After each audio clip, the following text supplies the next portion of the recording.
wind traders are coming. Come on! So the wind traders was an evolution. There's going to be this culture, this society that flies around in these big living balloons. All right, what's that look like? So the designers started drawing all kinds of shapes. First and foremost, we started with what is this creature, what is this gondola? And so it had to kind of exist as a unit. You kind of can't really design them separately because the attachment points for the gondola depend greatly on the creature. And so we were trying to design those in tandem. The Medusoid is basically a giant jellyfish manowar that meets a blimp. So the wind traders sort of use it as their mode of transportation. They latch onto it with their airships. And a lot of my work on it was figuring out more of the details. They get pulled along by this other creature called the Wind Ray, which is sort of like a tugboat.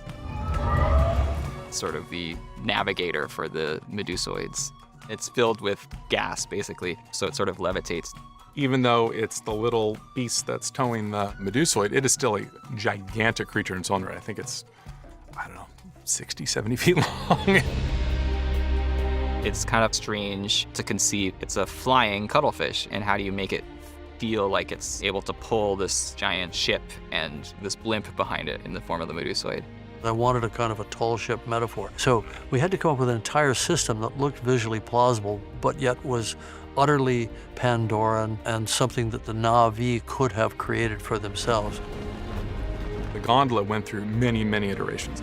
Got down here. It was a challenge to figure out from an action standpoint because the script was very much written almost as if it was on like a pirate ship. Ready about! Very much a deck, and there's rigging and that sort of thing. But these are Na'vi, so how can we make it multi-dimensional? How can we have them climbing, scrambling, swinging, not just let it be a flat deck?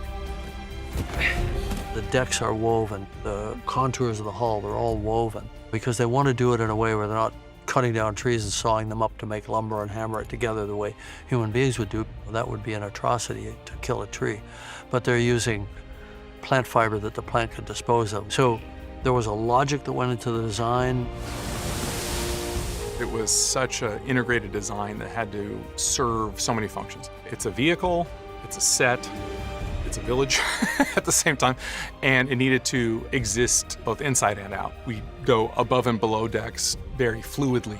We ultimately built that ship from end to end as a performance capture set, and we had our troop players running all over, climbing up the rat lines, hauling in ropes. And race! Fall to windward! That filled the entire stage. That was the main deck, and we had all those ropes and rigging points there. The culture is based on weaving. We had to create the gondola. That took a long time. And then Deborah Scott was proposing that because they're flying culture, they might wind up having to go over mountain ranges. They might get up into fairly high altitudes where it's quite cold. So they'd have cloaks. They wouldn't be running around in a loincloth. Jim was really clear in the writing of the Wind Traders that they are nomads, that they travel around up in the air. Clear ahead. It's cold up there, so they weave with their hands. They make their own clothing. They also travel, and they buy, they sell. I always refer to them as being the happy circus that comes to town.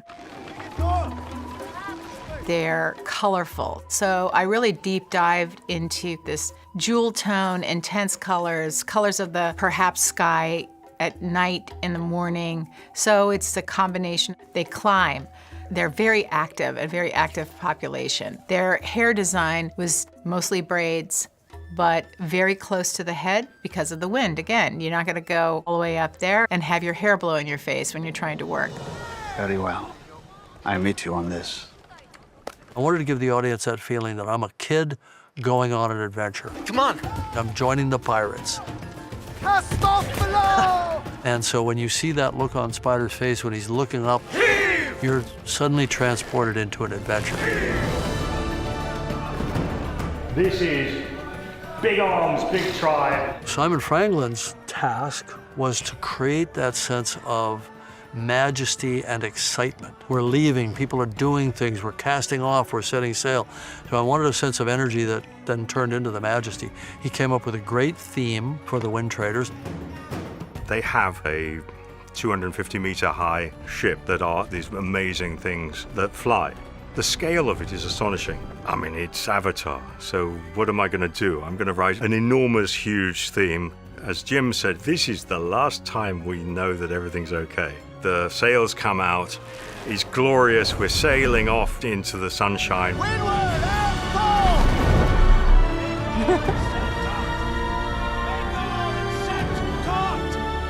I think it's one of the best cues in the film. It's beautiful, it's majestic, it's transportive.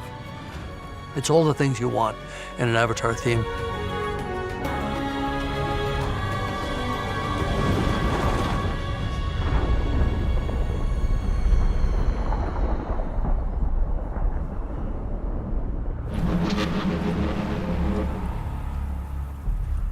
Quaritch goes to the Ash Village, and he winds up getting taken inside.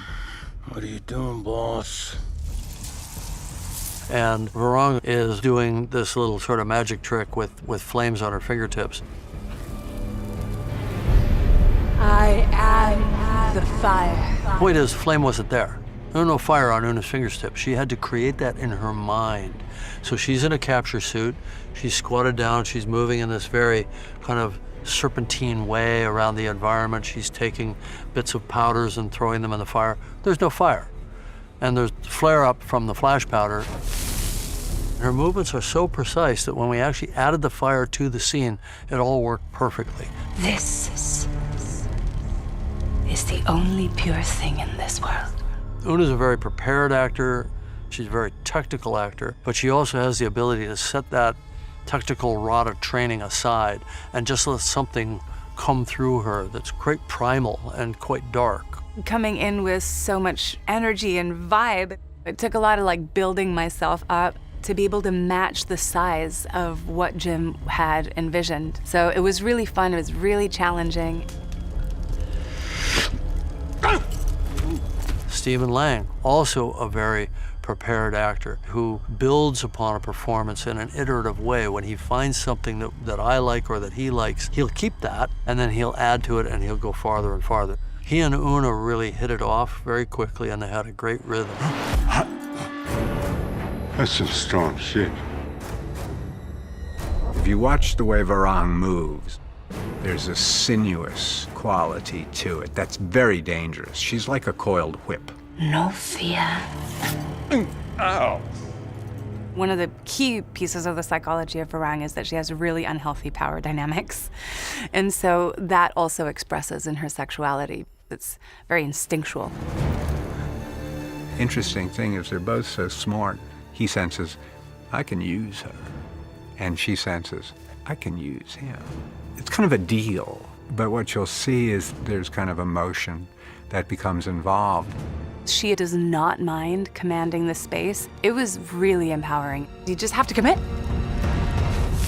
It's the fullest and most immersive acting experience that I've ever had. The fire came from the mountain when I was little. Stephen Lang had to play like he was stoned out of his mind, but he had to modulate that very carefully across the scene from being almost just a deer in the headlights confronting this awesome, almost goddess-like figure that's overwhelming all his senses through this hallucinogen. Somehow he has been controlling and shaping the outcome the entire time. Stephen Lang played it absolutely beautifully. I'm here for you. You wish to serve me?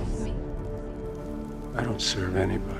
We go into the scene saying, wait a minute, the second you went inside there, you lost your Overwatch sniper. You now have no power over what happens next. She's very, very threatening. She even says she's gonna eat his heart. She's gonna kill him. He's not coming out of that place alive. That sounds like a fun weekend, but that's not what you really want. What do I want? And he slowly turns it around. He says, I can give you what you've never had. An equal. And she just stares at him. Now, I don't know if that was just her subconscious reaction, but you get it in her face. One tiny gesture, and he's got her. You want to take on Awa? You need me. And then he just starts to reel her in. I see you. She's saying, all right, let's do this. And when he says, Damn right you do. okay, he had this all planned. I love the shift of the power dynamic. It was such a joy to watch the CG artist bringing her character to life in the full makeup and regalia. One of the things I realized very quickly with Oona on set was her ability to commit. She lives it. Good trick. Hopefully, the character is a credit to her performance. Quaritch. If there's anything in movie theater I'm really proud of, it's her character. The design of the character is beautiful. It's really our role to troll through that performance and look at every little detail we can and try and translate that for the big screen. There's that sort of lithe and sinewy way that she moves, sort of this coiled cat-like quality to her. Even though it's often slow, there's a menace. It is like they took my essence and put it in this dress of Varang. It is absolutely, it's like my voice, my movements, my mouth, and my eyes, even though the eyes look different. It is 100% very, very weird because it's me, completely. You will kill no one. Lady, I'm gonna beg to differ. Drop him. Jim already had a very strong idea in his head about how those people looked. He was very much into the idea of the body paint being their biggest form of expression. The only rule they still follow is they make their clothes themselves. Is it in a much more rudimentary fashion? Absolutely. Do they use things from their environment? 100%. They use metal, they use stone on stone. One of the things that Jim really wanted to show very seriously was that they are a clan of people who don't mind pain. They're heavily scarred, they have piercings. Just because you're evil doesn't mean you aren't spectacular. It's really easy to see them as simplistic. They're not like these primitive cavemen. They are intelligent and they are fine craftspeople. They just have a different focus. And so their architecture still had to be impressive. We had to kind of come up with this freestanding language that felt Na'vi but was unique to them, embracing white painted hides and different furs and coarser weaves. And they're using actual burnt pieces of wood too, and leather straps instead of flax. You remember me, don't you? As one of two production designers on Avatar 3, I work on the death machines that burn and otherwise destroy, all the nice stuff on Pandora. Dylan concentrates on the natural Pandoran side of things, but in Avatar 3, things have blended a lot. It's Simon Franklin's job to honor the motifs of Avatar, but also to find and explore new themes. And he's a very thematic composer, and I like thematic scores. Simon did something completely non-thematic for the hallucination scene. Just string slides and all sorts of things that expressed the chaos that was going on in Quaritch's mind. Why are you here? The world is doing like this, the colors are changing, and I had to build a cue that has that sense of a man whose brain is being fried. It's like an orchestra having a drug trip. It becomes more musically organized as you go forward and you feel the threat from Varang. It has a kind of an epic quality emerge as he starts to paint this picture. I asked him to do the music expressing what she's seeing in her mind based on his word picture. And I think he landed that. Musically, I think it's my favorite moment in the film is when he says, "Damn right you do." I asked him for Gustav Holst's Mars Bringer War. I said, I want that kind of energy. It's this very gestural, slow motion montage. We have, I hope, the loudest piece of music ever in a cinema. They come in with this kick drum and this pulsing bass. At this point, it's going to hopefully knock people sideways. You just feel like, okay, the power couple from hell has just consummated their agreement and all hell just broke loose.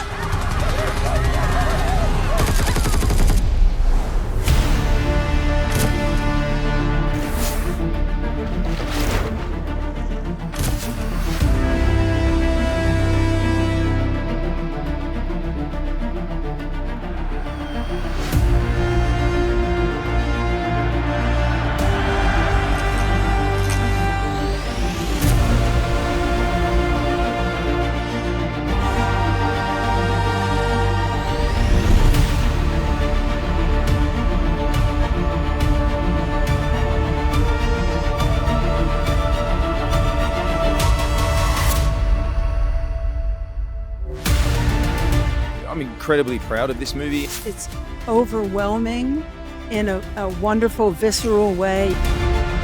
There's so much expansion, there's so much unexpected, and so much to discover. To be here as a part of a collective of something that is so special to us. Paris is just a beautiful place to premiere this film here in this beautiful, beautiful city of light.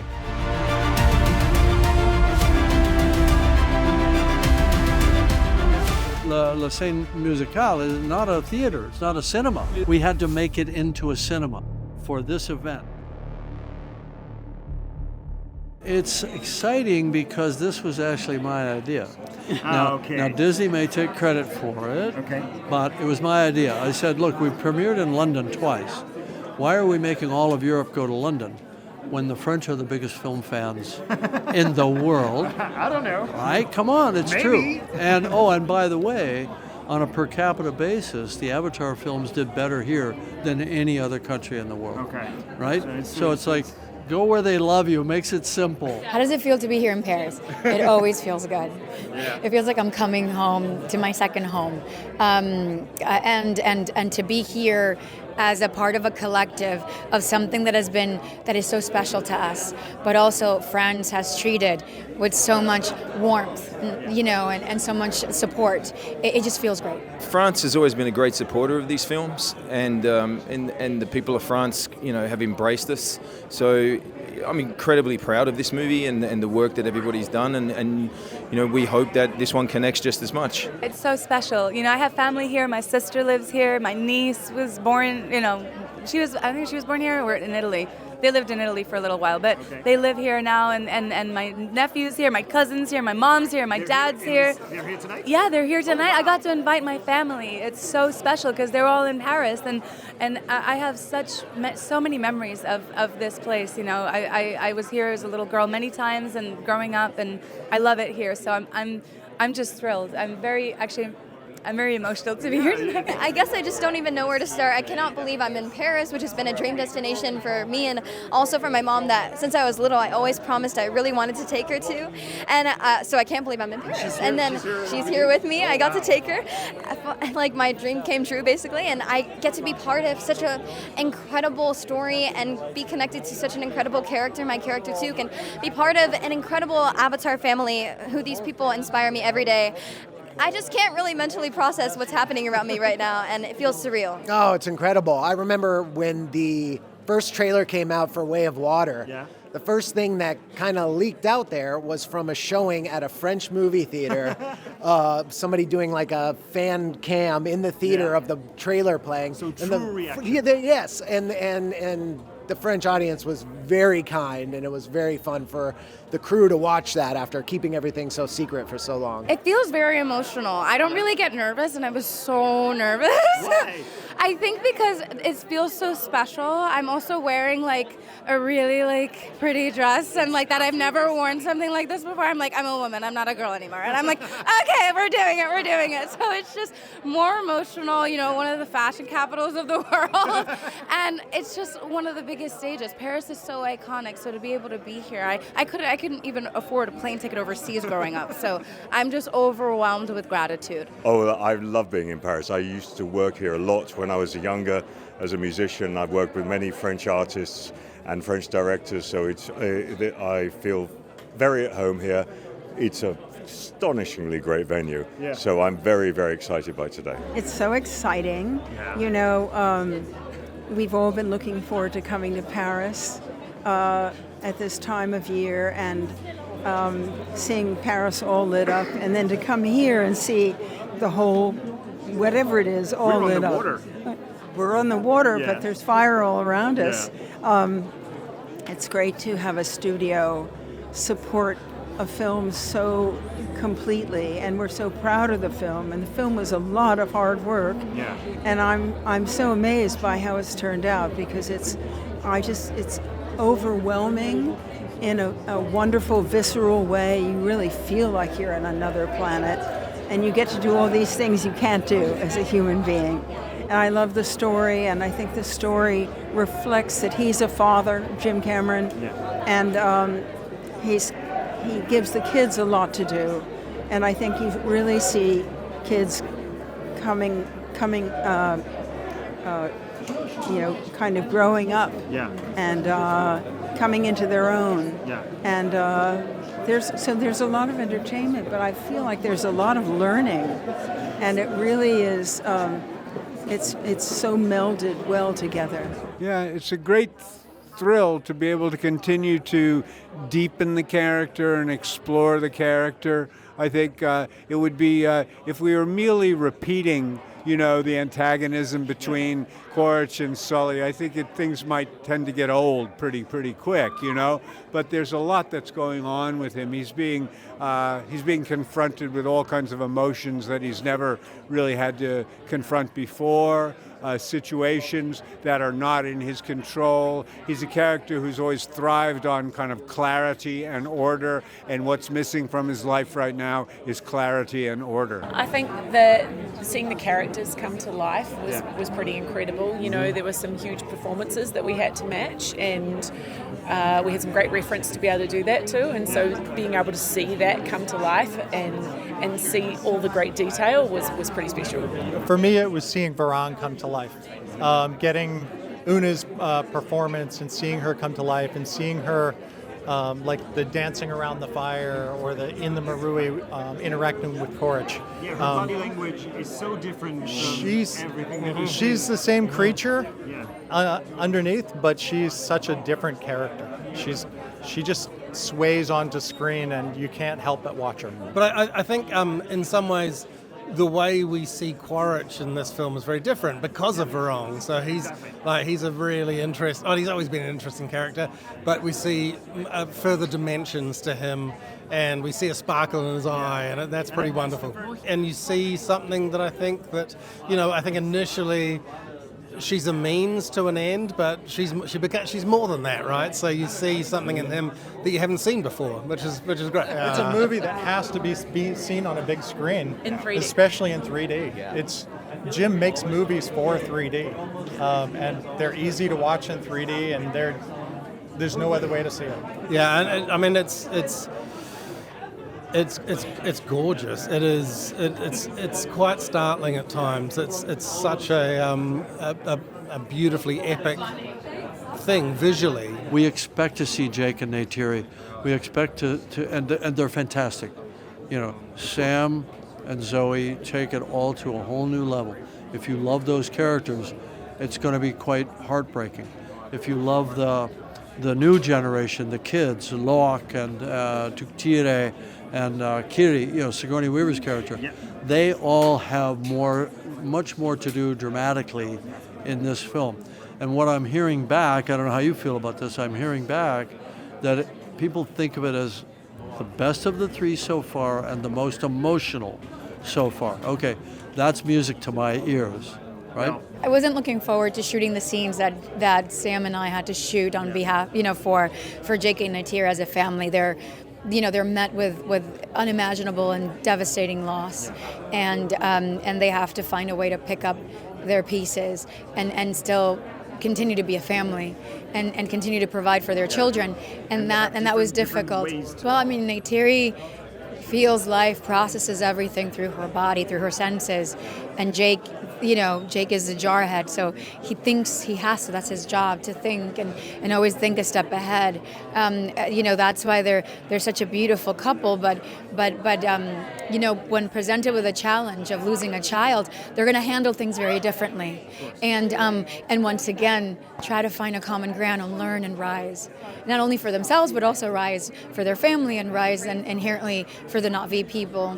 I think the characters are getting more complex, and they're getting, there's a stronger depth of emotion with each character, and that's because the stakes are raised for every single one of them, and that's always exciting to explore.